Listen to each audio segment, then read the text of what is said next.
by the end of September. That is so cool. Awesome. That's really great.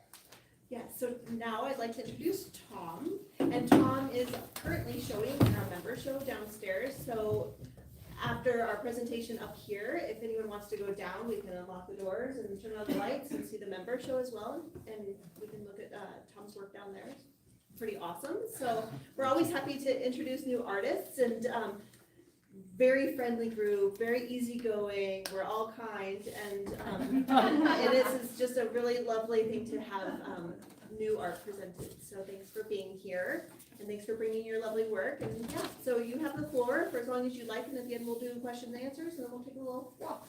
Awesome. Thank you, Nikki. Yeah. First off, I'd like to start by thanking everybody who was involved in getting me into this show, because this is the first presentation I've ever given. So also forgive me if I trip over my words. It's a perfect place to do it. Yeah, a little bit about me. I spent most of my life in upstate New York in the Rochester area. And I went to college at Virginia Tech for industrial design. Oh, Virginia, wow. I got a lot of friends from DC. Yeah, are you from Virginia? Yes. But basically, from there, industrial design, for those of you who don't know, is designing products from start to finish. So a lot of my time was spent sketching with alcohol markers, things like that. Getting a lot of technique down. You know, they figured out a way to teach somebody who can't even draw a smiley face how to draw something that's relatively photorealistic. So from there, after I graduated, I tried getting a job in industrial design, had a lot of trouble, and the rest of my family, meanwhile, moved to Colorado. So I decided to move out to Colorado in 2019. And while I still had trouble finding a job, I had a couple mutual connections who helped me find a job in construction in the meantime. And while I was working construction, I watched a lot of YouTube after work, and I actually stumbled upon a video about this guy. He's a Polish artist named Zdzisław Baszyński. I'm not sure he's super well known. He's starting to get some recognition now, but he was somebody who survived through the Holocaust, and he had a lot of art that sort of reflected what went on in his mind during that time. And for some reason, that stuff really struck a chord with me, so I decided, hey, I'm gonna start painting. And this wasn't the first time I've tried painting. I started, I want to say like 2 or 3 times I tried to start painting, and I just couldn't really get a grip on the medium. And from there, after I watched that YouTube video, I was like, you know what? I'm going to buy a digital drawing tablet, because I can't do anything with actual paint. I'm too impatient to wait for everything to dry, things like that. And I actually started digitally painting. And then from there, what happened was I started doing some research on mediums, because I was like, well, maybe we'll give it one more try and actually do something with painting. And I found Liquitex heavy body medium to be something that was really conducive to my style, because it dried very quickly and it was very opaque. I don't like putting a ton of layers on paint. I know there's different processes. Some people will put glazes down, but I like to do everything usually just one coat of each color that I add. And what happened from there was, as I worked with that medium, I found an even better solution. It's called Turner acrylic wash. So it's got all the benefits of an acrylic paint, where it's a bit more resilient to water. It's got a matte finish, and it's super vibrant. You can see in all these colors, it pops right off the black background.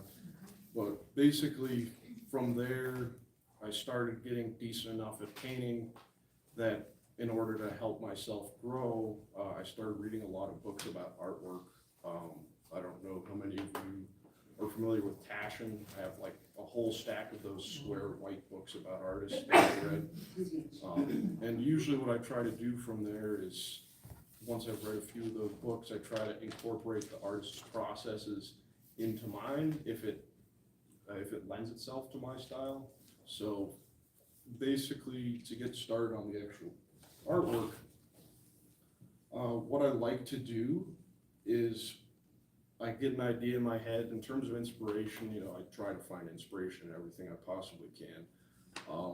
My favorite stuff in general is mythology and urban legends, things like that. But every now and then I like to do things from my mind where, you know, you're kind of in that state where you're falling asleep. I keep a sketchbook by my bed. So if I like come up with an idea, if I don't feel like actually sketching it out, I'll literally write the words down and be like, all right, I'll like sketch this tomorrow.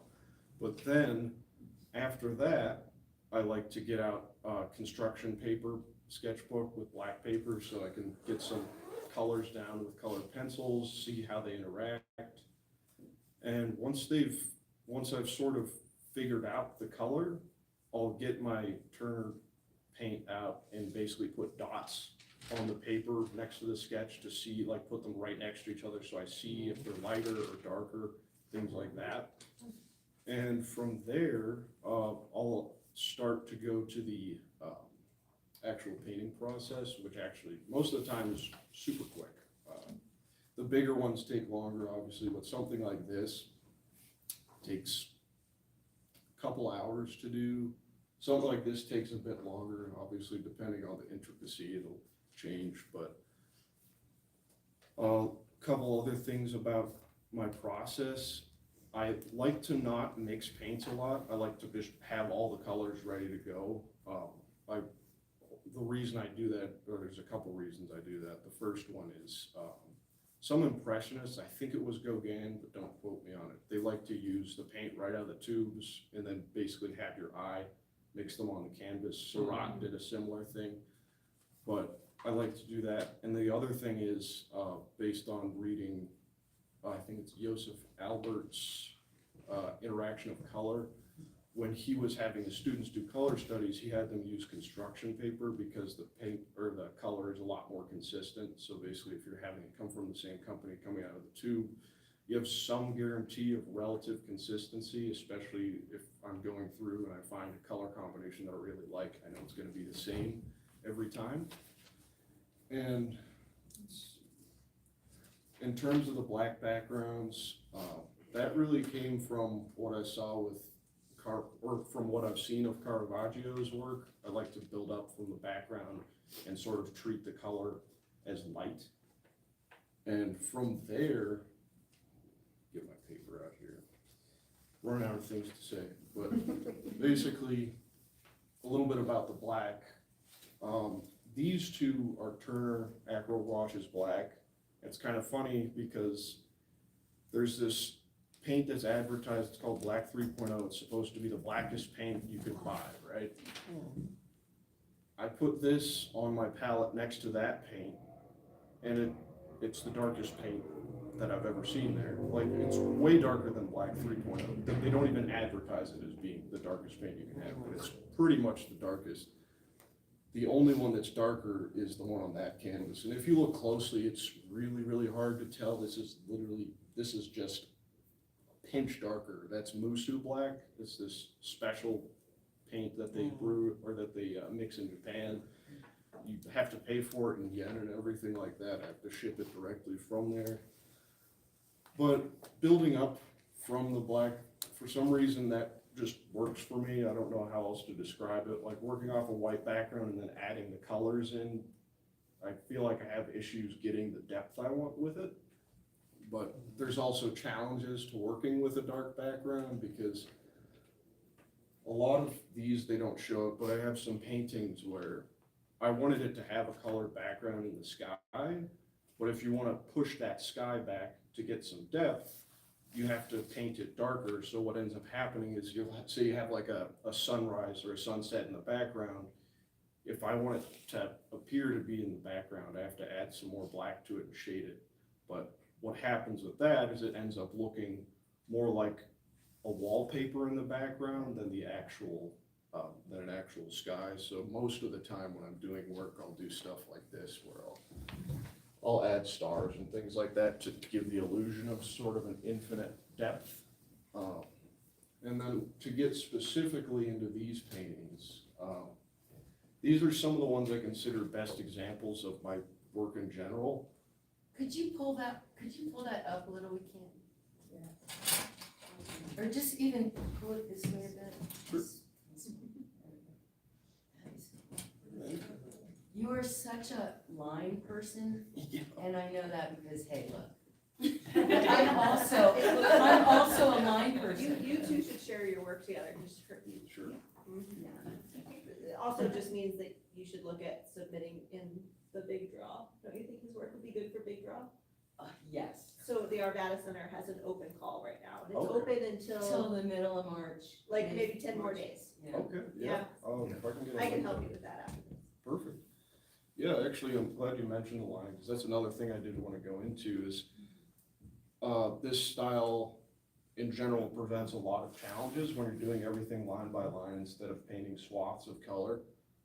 I'd say the biggest challenges that I tend to have with it, especially with a painting like this where it's almost entirely organic shapes, is that doing everything with lines, you have to be very deliberate in terms of where everything's going. It's like putting a puzzle together. Like if I took one of these lines out, the whole painting would look wrong.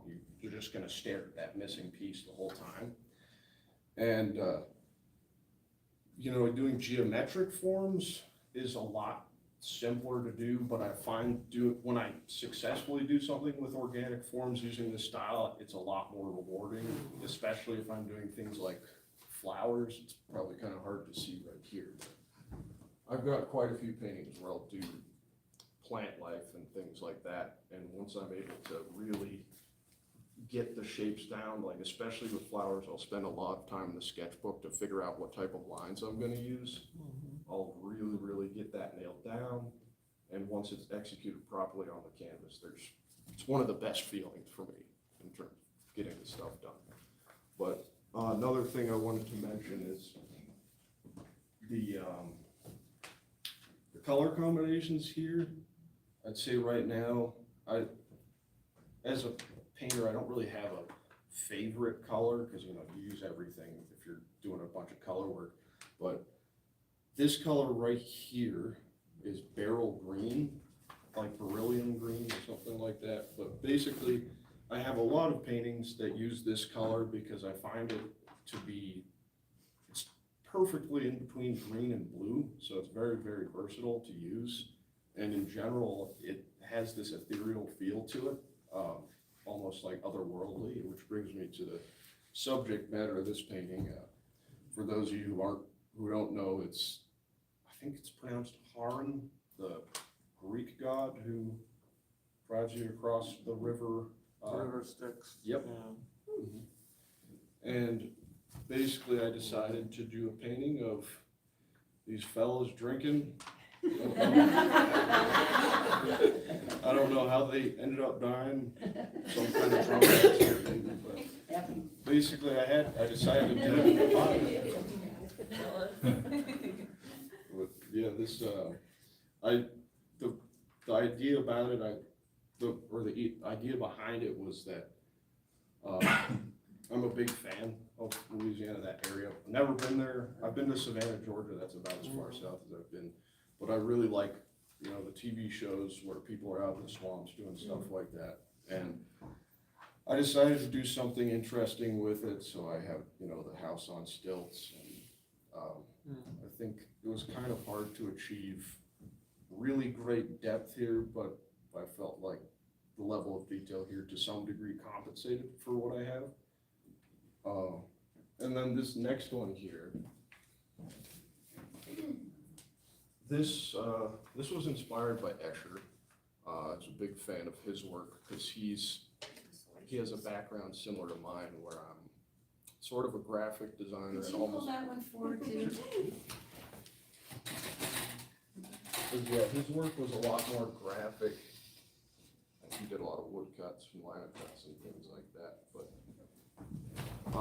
But it also looks sort of a video game, right? Oh yeah, I've actually had some people tell me, I want to say it was like the 90s NES Godzilla video game. The backgrounds look a lot like this. Were you thinking in terms of tessellations when you were approaching that piece? This one, I wasn't thinking of it in tessellations, What is but this was inspired by, that? What's tessellation? It's like a perspective drawing, but it connects. Mhm. So if you follow, like, it's very geometric, very perspective oriented, which would make sense with your background. Yeah, I mean, I didn't know that was the word for it. I mean, I've read a lot about Escher, but a lot of it also goes out the other side of my ear after I read it. But I'm glad you're here, because I would not have known to use that word. But it's actually funny, because I have a book by Escher that shows a lot of his sketches and how he went about doing things. And what fascinated me was his painting, or not painting, his woodcut, high and low. And this one's actually called Low and High. But the whole thing about it is that from here, it looks like you're looking at this guy in his window from the ground. And then if you look at it from the top, this guy, it looks like you're staring at him from above. And then in the middle, those points, perspective-wise, do converge. So that was the exact same concept he used in High and Low. And I wanted to do it myself, see if I could do it in my style. And another big thing about this piece was I felt like this one in general is technique-wise my best piece, because a lot of the time I'll use a crutch, like, you know, pushing back stuff with black like I did in the background there and adding it for shading. It's really easy to do that, but I like it better when I do stuff like this where I actually have a darker shade of the color creating the form. Yeah. And I also like that I use the light a lot more subtly in this, and a lot of my work, actually interesting, I didn't bring any with it, just insane amounts of light, but a lot of my work is very centered around the art sources in terms of dragging the eye around the painting. And I think really the biggest thing for me in general about the light is that I use it to dictate in a lot of my paintings the whole color of the painting. Like essentially if you were to take the light source out, there'd be nothing there. And this one is different, and those two are different in that manner, and I'm trying to sort of move in that direction to get it more refined. And I've actually got a couple pieces in the pipeline, but actually let me discuss this one as well. So do you work from a sketch, like you know what it's gonna look like when you start? Yeah, most of the time I do. This one specifically, I actually did not. But what happens is, like I said, I'll get the idea in my head, I'll sketch it out, but then sometimes, you know, inspiration can strike at any minute. And you'll get an idea, and for me, it'll be like, I don't really want to wait to sketch it. I want to get on the canvas and do something and see what comes out. Worst case scenario, I can paint it again. So. You are always in such a hurry. Yeah. But it's funny, I But mean, he's so deliberate. everybody's different, right? Everybody works how they do. And it's interesting to hear you talk about how you do, because you say this is how it is, but it's like, that's how it is for you, right? Yeah. And that's what makes you you. Can you talk a little bit for the simpler minded person? Sure. A little bit more about the line idea. You said you do lines versus when people put stuff on a canvas, and that if something's missing, that it's definitely, but yet you don't sketch it. So how does that actually work? So I sketch out like a general idea of what the lines will be. And once I get to the canvas, I know sort of like, I'm not gonna draw the exact lines I have, but I'll be like, all right, so I'm gonna do lines that have sort of these types of squiggles in them to simulate the water. And then to get sort of, you know, those holes in the trees, do stuff like that here and there. It's very improvisational in terms of once I actually get to the canvas, but at the same time, it's planned enough that I can approach it with relative confidence most of the time. Sometimes I'll have a painting where the line work is just terrible, and I'll be like, all right, I'm just gonna paint over this again. The paint is actually so flat on here, it's really easy to paint over stuff anyway. And it's pretty easy to fix your line mistakes too. You know, the paint's so dark, I could do one stroke of the brush and this line would be gone with this black paint. But yeah, in terms of this painting, this one is more experimental. This is actually the most recent one I've done. It's the first one I've done with this Musu black paint I was talking about. And as you can see, my other work's a lot more colorful. This one was done with, it's actually one of the rare occasions where I did mix paint just to get this gray. But the idea behind it was, it's called, if I'm pronouncing it correctly, pareidolia, but the idea that people see meanings and patterns and things that might not necessarily have been intended or actually there. Like somebody sees a face, like in a electrical plug or something like that, you know? But, but the idea behind this one was, it was that, but at the same time, it's not quite pareidolia. It's more of the idea that, you know, say you wake up in the middle of the night, you're still in that dreamlike state, and like you see a pile of clothes in the corner, and you think, oh my gosh, there's somebody in my room, you know, like that kind of idea. But what I was going for here was a lot of the stuff when I was like a little kid, if I would see the rear lights of a car on a street or something like that, I'd get kind of scared because from far away, it kind of looks like something with red eyes is looking at you. So what I decided to do was I actually went to Morrison Park. There's a walkway that goes under the overpass of the bridge. And I really like the geometric form of it. I decided to do a very hard cut to black here so that it's relatively clear, just a bridge. And I set it up so I had some nice grass, everything like that, and just tried to place the red lights in a fashion that looks like something could be under the bridge trying to get you. So. But not dark, right? Not dark. You know, the black on that, you said is super dark, but when I look at it from here, maybe it's because of the colors in the one to the right, but that velvety black looks deeper than the sumi, or whatever the The musu. Yeah, it could be. Like this is the first one, at least when it was drying, it seemed a lot darker. So I could be wrong, maybe I. So, It's really just the color. you know, I'm not an artist at all, so I have these very basic questions. Do the canvases only come in white? I mean, do they have like black canvases? They do. Yeah, you can buy them. It's not, for me, it's not really worth the money to buy them that way. And it's also not this dark of a black anyway, so. It would give me probably a better base if I wanted it like really, really dark, but I haven't seen it make much of a difference where I've tried painting over one that's primed as a black canvas. So I just get the white ones. These ones are pretty basic, just Michael's level 3 gallery canvases.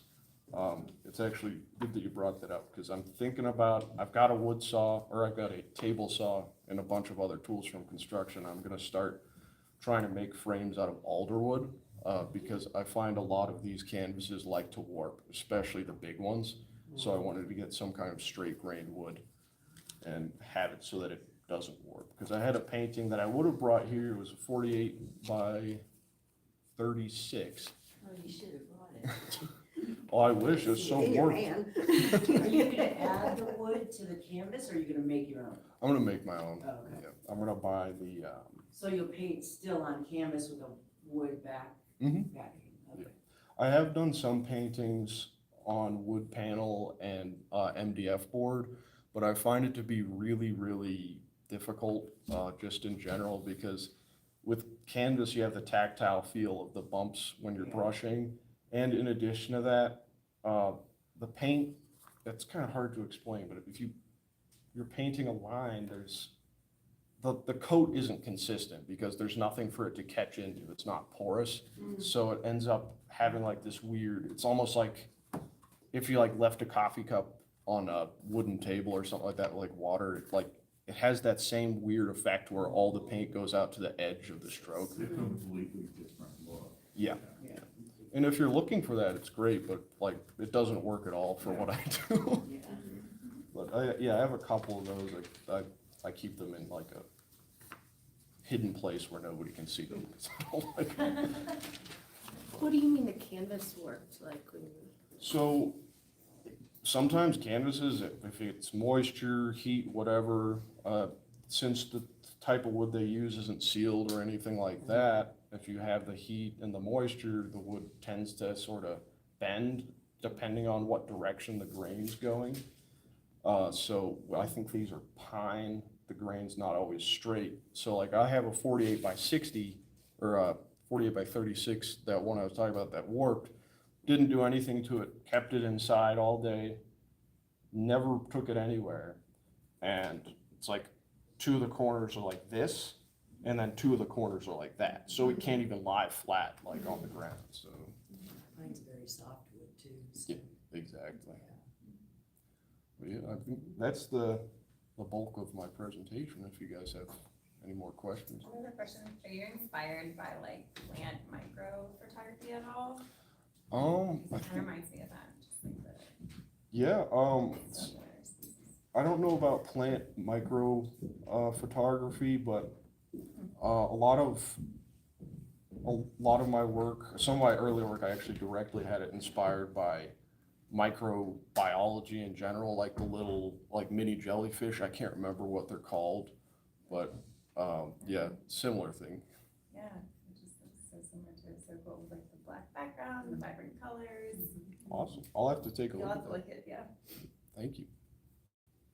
Can you talk more about when you first started painting? I was entertained when you were saying like you thought you couldn't paint and have the patience for it and waiting for stuff to dry being such a pain, and then decided to give it another go. Can you talk about kind of like that process of deciding, you know, I'm gonna give it another go, and then I know you don't use it like a lot of textures, so you probably don't have to wait for a lot of stuff to dry in your paintings now, but kind of how you gained confidence and patience with the process? Sure, yeah. I mean, like I said, it did start with me getting the electronic drawing tablet for my computer, because there's a lot of room for error. You can just hit undo if you draw a crappy line. And from there, I actually didn't do this style until I really felt comfortable with painting in the physical medium. But what really got me to the point where I wanted to start painting again was seeing Bashinsky's work. And I found doing something with a digital tablet, I sort of started doing a little bit of physical painting on the side when I got the physical tablet, because I felt more confident because I was doing more stuff. But I felt like there's no tactile feel on the electronic tablet. So I sort of started to naturally move in that direction after I started to have some relatively good pieces on the digital front. So, How long have you been painting? 3 years. How was that on? Mhm. Wow. So do you now totally sketch on paper before you start versus digitally on a tablet? Yeah, it's all on paper. Yeah, like I said, I mean, there's something to be said for being able to actually like feel the lead or on the paper and the paint on the canvas. What was the name of the Turner paint? There was another word in there, Uh, Turner. Acryl gouache, Acryl. like acrylic, Yeah, but without the IC. okay. Where do you get that? I get it from Jerry's Artorama. Oh, okay. And how is it different than acrylic? So Or is it the- it actually isn't technically. Like the binder is the acrylic, but it's got a ton more pigment in it, so it's Ah, way okay. more opaque. Okay. It's like, that's why they call it gouache, because, you know, watercolor gouache is the really, really dense pigment, but its binder is water, so there's the downsides with it being brittle and susceptible to getting ruined if it gets any water on it, where this doesn't have that drawback. The only drawback, depending on if you view it as a drawback, I don't really view it as a drawback, is it dries really quickly. But yeah, when I'm And that's a painting. good thing when you're impatient. Exactly. And like I said, you can just, like, these are all one layer of each color. Like usually what I do is I put the base color down, which was this darker green, and then I start to add the lighter colors on there. But the thing about this acrylic gouache too, that you should make note of, is depending on how you use it, if you have some sort of medium that will keep it open longer, that makes it a heck of a lot easier to make like fog related effects and things like that. That's something I have to really give up with this style. You can't really make fog with squiggles. But Yeah, well, you can, you just have to work on it. spend a lot of time. I'm not quite there yet, but Patience. Do you, how do you finish your paintings? Like, do you have a varnish on these then? I don't. I've tried so many times and I hate it. Oh, yeah. Like, so you can put a matte varnish on it and it makes the blacks way less vibrant. It basically ruins the painting. It's so velvety, I don't know what you do. It's- Will yeah. you try to spray varnish? I have, it still lightens it up I too bet, much. yeah.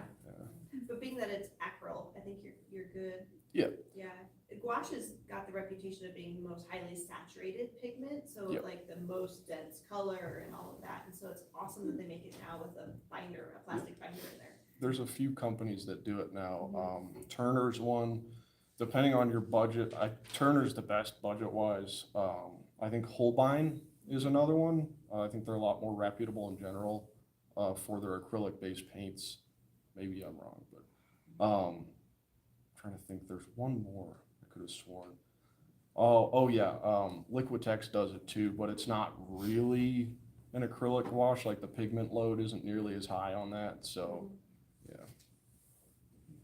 When you're trying different products like that, do you try them like in a little notebook, like before you like try any product on a finished piece, you know? Like how do you kind of experiment with stuff like that before you take a chance on a masterpiece? Yeah, I mean, I get out my black construction paper book because it's a lot more resilient than a regular sketchbook, and I'll put just dots of the paint on the canvas, see how it looks. I mean, it's been a while since I've done any experimentation. Like the last time I did experimentation was when I switched to this paint, and the bulk of it was actually painting with it, but on cheaper canvases, like the ones where you can buy like 5 canvases for $20, something like that, and I'll just paint, see what it looks like. And it's actually funny because when I started with that paint, it was really difficult for me to get it where it didn't feel so flat, where when I was using Liquitex heavy body paint, it was pretty easy to get like smooth, clean gradations. That's another difficulty of this paint, is that it's kind of hard to get it to go smooth if you're using it with less water like I do. But yeah, I had to spend a lot of time getting the technique correct to get the look I was wanting with that specific paint. So it's, when you say, look, I was wanting, it sounds like you have an end goal at the end that you that this was your end goal and you were working towards that. Yeah. Versus, you know, I've heard other artists, they kind of start and explore ongoing, but you have an end goal in mind. Yeah, I have an idea in my head what I want it to look like. You know, like I said, I don't sketch every line out exactly how it's gonna be, but I have sort of the blueprint that I'm gonna use to get what I want in terms of the desired visibility. I love how the flowers like are so vibrant, like they just pop. It's like they're lit from behind. Thank you. I like how you explain, technically also, it seems like you kind of have a technical mind, but also an artist mind. Yeah, my day job, I'm actually a computer scientist. Yeah, this makes sense, yeah. Makes sense. That's fantastic. Thank you. If any more questions, or we can get a closer look here, and then we can. I have one more quick question. As an impatient person, how many like steps would you say are involved? So you like paint your white canvas black. Mhm. You have your paper sketch, and then you paint? Like So what would you say, or? I do my white paper sketch just so I have something I can put down with like a regular pencil. Then when I have time, I'll get out my construction paper sketchbook that has the black pages, so I can start getting an idea of the actual colors I'm going to use in reference to the black background. And I'll use just like typical, I think it was like a $30 set of Canson, I want to say it's Canson colored pencils, just like soft lead. And from there, once I have the relative colors, there's no direct match for the colors between the colored pencils and the actual paint I use. So then that's when I start to put the dots on it, on the paper, to see what it actually looks like. And then from there, yeah, I paint the canvas black, wait for it to dry, and then I put all the lines down first. So like this, if I'd removed all the shading, everything like that, it's just flat, this color right here. And then I start to add the lighting in, and then once I add the lighting in and all the other details, I start to push stuff back with the darker shades if it needs it to get some more depth, and that's in general my sort of playbook. That's 9 steps, by the way. Sorry? That's 9 steps, by the way, I just counted. That's too many. So when you sketch, your initial sketch, Mhm. how does your brain work in terms of knowing what size of canvas you're gonna take that sketch and put it on? So that depends. Sometimes it's like, well, what would be good in a square format? Because right now I have like 5 square canvases at my house. It usually depends on what I have, but at the same time, I know that different shapes depend or can change the outcome of what your artwork, how it directs the eyes. Like a square is going to be more claustrophobic, direct you towards the center.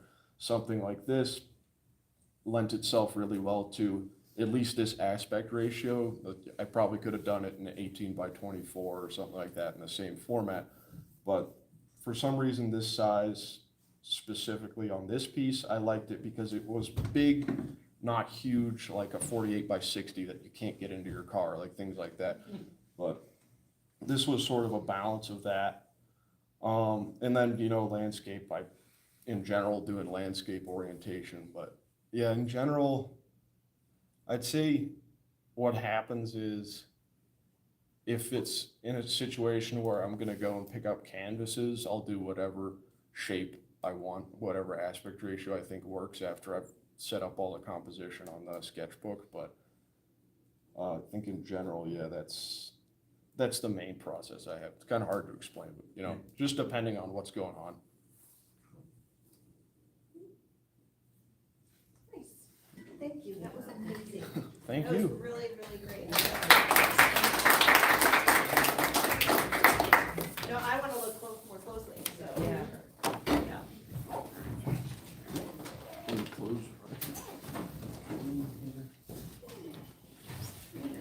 I really expected it to be fuzzy, like you just think it's gonna look like velvet. Oh yeah, I know. I mean, I was looking at some, I have like a little velvet thing for my